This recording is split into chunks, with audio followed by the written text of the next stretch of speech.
दोस्तों, आज युवाओं की एक और बहुत बड़ी जीत हुई है। जुलाई 25 के एग्रीमेंट के तहत सरकार किसी भी एफआईआर्स पे प्रोसीड नहीं करने वाली थी। साथ साथ सारे एफआईआर्स को विड्रॉ करती है एंड एक रिटर्न गारंटी देती कि हम लोग फ्यूचर में भी किसी भी प्रदर्शनकारियों के खिलाफ, युवाओं के खिलाफ हम लोग एक्शन नहीं लेंगे।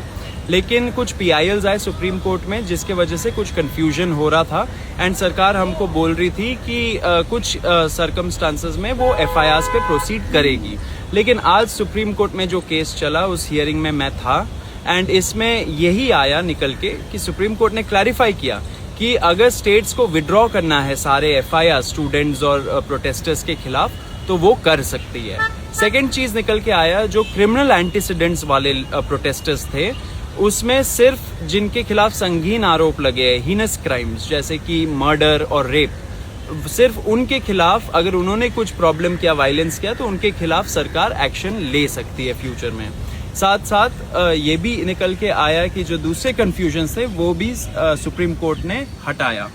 सुप्रीम कोर्ट ने ये भी इंडिकेट करा कि वो अपनी कंप्लीट जस्टिस की पावर जो उसे आर्टिकल 142 में मिलती है, वो उसको भी यूज़ करके जो सारे एफआईआर्स हैं उनको एक साथ क्वॉश कर सकती है। उन्होंने ये ऑप्शन दिया है एक। And with respect to Ruchika, जो भी सारे माइनर के केसेस चल रहे थे, हम उनकी फैमिलीज़ के साथ टच में हैं।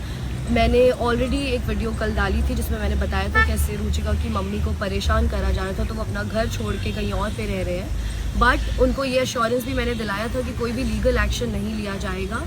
एंड साथ ही साथ बाकी जो बच्चियाँ जिनको डॉक्स करा गया, जिनके इन्फॉर्मेशन को निकाला गया, उनके अगेंस्ट भी कुछ जिन्होंने कह रहे थे कि जिन्होंने आपत्तिजनक कुछ शब्द यूज़ करे हैं, उनके अगेंस्ट एक्शन लिया जाएगा, वो सब नहीं होगा।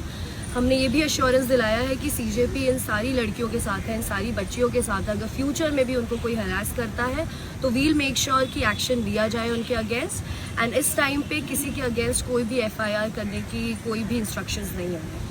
तो डे 1 से कॉकरोच जनता पार्टी सारे युवाओं के साथ खड़ी है, सारे स्टूडेंट्स के साथ खड़ी है, सारे प्रदर्शनकारियों के साथ खड़ी है। किसी को भी कुछ भी हरासमेंट हो रहा है, आप हमें बताइए, हमारे से कांटेक्ट में आइए, हम उसको रिजॉल्व करेंगे। हम लोग करते आ रहे हैं, आज सुप्रीम कोर्ट में भी रिजॉल्व हो गया मामला, आगे भी हम आप सभी के साथ हैं। सो सब युवाओं को रिक्वेस्ट है, डटे रहिए।